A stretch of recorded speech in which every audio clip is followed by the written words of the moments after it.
amenaza a Europa y al mundo proviene únicamente de la Federación de Rusia y de Vladimir Putin. Nuestro camino a Moscú siempre pasará a través de Kiev. Hoy Putin desafía al mundo y a toda Europa.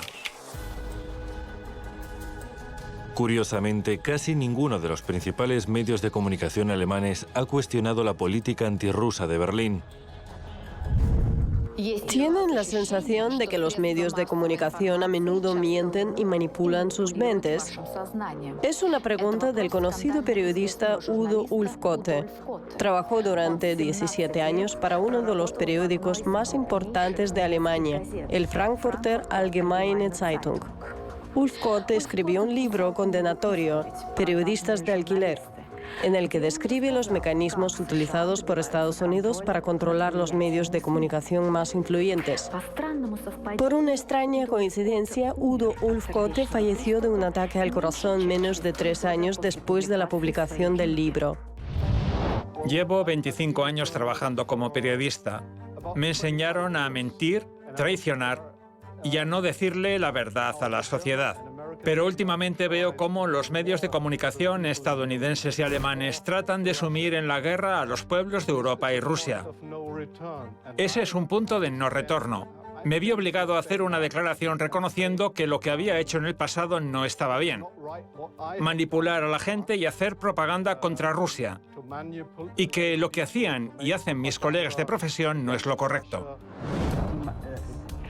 Los medios de comunicación alemanes pertenecen a 2 consorcios.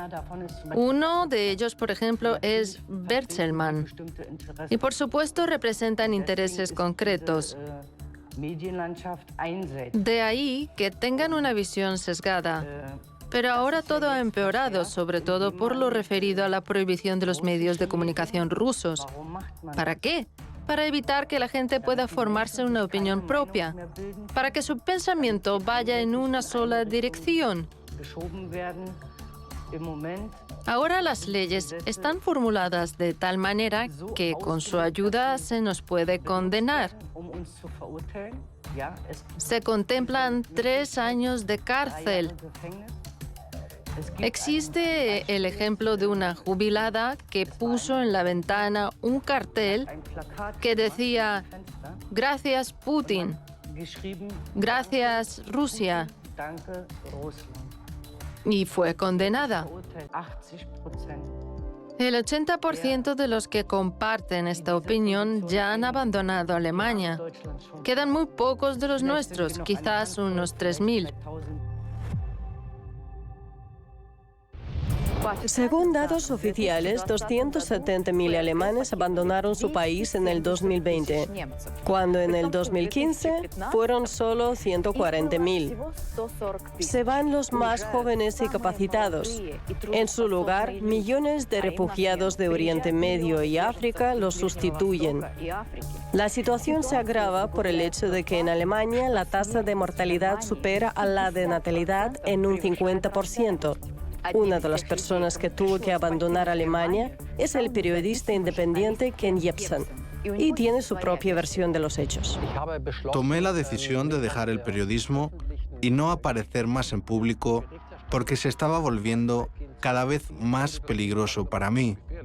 Abandoné Alemania para poder dedicarme a mi trabajo, sin correr el riesgo de ser atacado, ya sea con una granada lanzada al escenario o porque alguien me quema el auto o trata de lastimar a mis hijos. Había oído que cosas así ocurrían en países vecinos y en el salvaje oeste, pero me dejó de piedra que estas cosas pasaran en Alemania. Así que me dije, basta, no tiene sentido seguir aquí. Hay muchas personas que temen sufrir algún tipo de discriminación en el trabajo. Por eso se resisten a expresar su opinión abiertamente. La ocultan.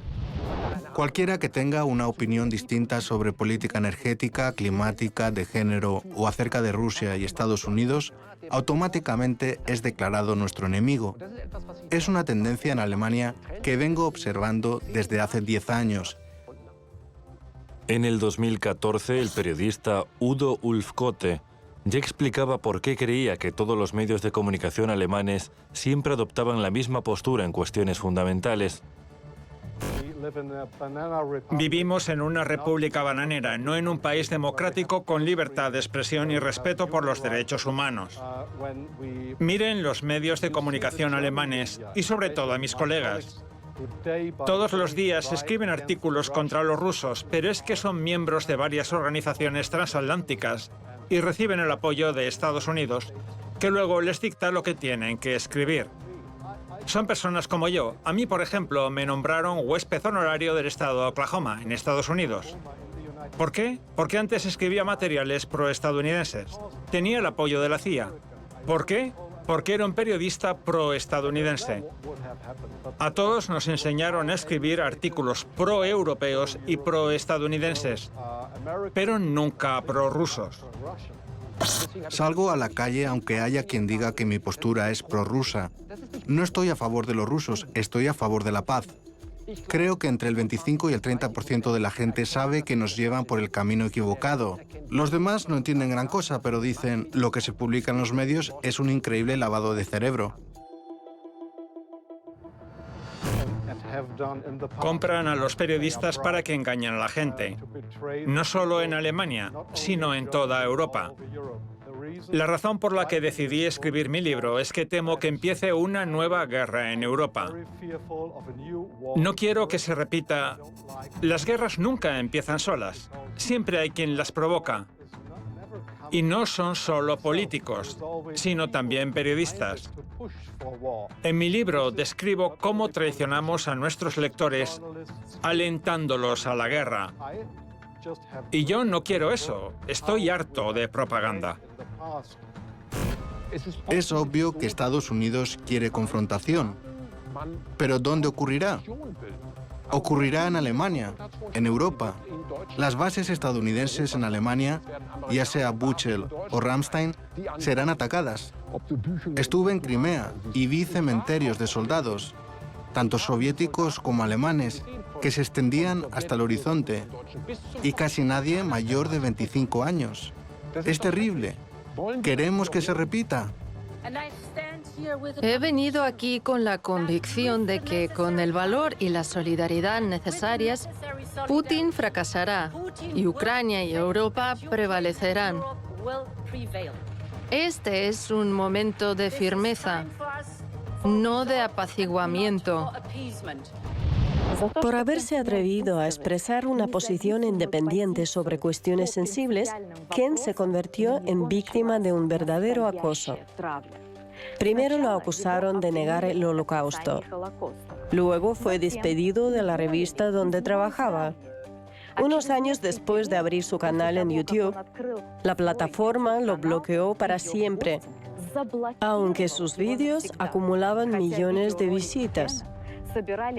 En marzo del 2021, las autoridades policiales de Berlín comenzaron a considerarlo sospechoso de difundir desinformación. Y todo ello en un país que dice defender el liberalismo, la libertad de expresión y los derechos humanos. Hoy en día existen decenas de organizaciones no gubernamentales en Alemania que influyen activamente en la política y los periodistas del país, cosa de lo que los propios alemanes se burlan abiertamente. ¿Conoce alguna de las siguientes organizaciones? La Conferencia de Seguridad de Múnich, por ejemplo, o la Comisión Trilateral, el Fondo Marshall Alemán de Estados Unidos, Iniciativa Atlántica, la Alemania Federal de Estudios de Seguridad, Atlantic Brücke o el Aspen Institute. En cuestiones de política de seguridad siempre tienen la misma opinión. Entre todas estas organizaciones, destaca Atlantic Brücke, o Puente Atlántico. Fue fundado en 1952. Su objetivo oficial es promover el entendimiento mutuo entre Estados Unidos y Alemania. Al menos 5 cancilleres alemanes han sido miembros de esta organización, desde Adenauer hasta Angela Merkel.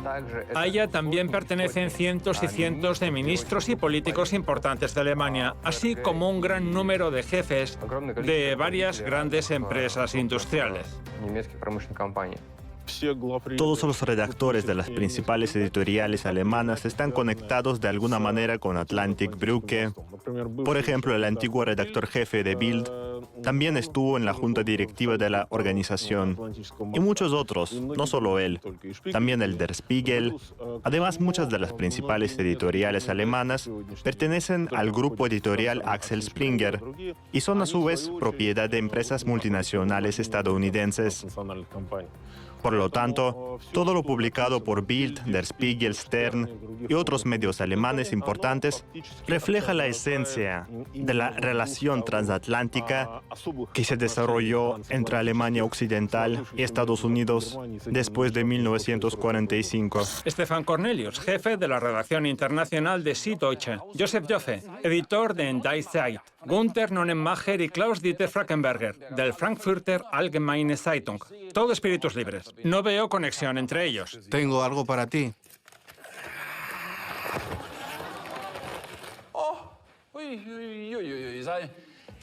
Vaya, menuda telaraña. Así que cada una de estas líneas representa la conexión entre un periodista y uno de estos lobbies. Sí. Pero entonces, ¿todos estos periódicos son como las versiones locales de las publicaciones de la oficina de prensa de la OTAN? Que conste que eso lo has dicho tú, no yo. Pero vaya, bien dicho. Lo que resulta particularmente sorprendente es que Atlantic Brücke suele estar dirigido por los políticos alemanes más importantes, incluso a nivel de canciller o vicecanciller. Por ejemplo, su actual presidente es Gabriel Sigmar, ex vicecanciller de Alemania, y su predecesor en el cargo fue Friedrich Merz, un político alemán muy famoso que pudo ser canciller de Alemania en vez de Olaf Scholz. Este Putin y esta Rusia llevan 15 años desestabilizando sistemáticamente el orden político en Europa. Lo interesante es que cuando él era presidente de Atlantic Brücke, al mismo tiempo era presidente del Consejo de Supervisión del célebre fondo de inversiones estadounidense BlackRock, que gestiona inversiones por un valor aproximado de 10 billones de dólares. Billones. Imagínese con qué recursos cuenta esta organización, cuyo director también fue uno de los directivos de BlackRock. Controlan algo más que los medios y la educación. Controlan la industria, las finanzas y también el entorno social. Actualmente los estadounidenses controlan casi todo en Alemania. Olaf Scholz aseguró que Putin teme que la chispa de la democracia se extienda a Rusia. Desde hace años se dice en Alemania que Rusia está gobernada por una dictadura. Pero cuando Angela Merkel se convirtió en canciller de Alemania por cuarta vez, nadie en Europa dijo que estaba perpetuándose en el poder.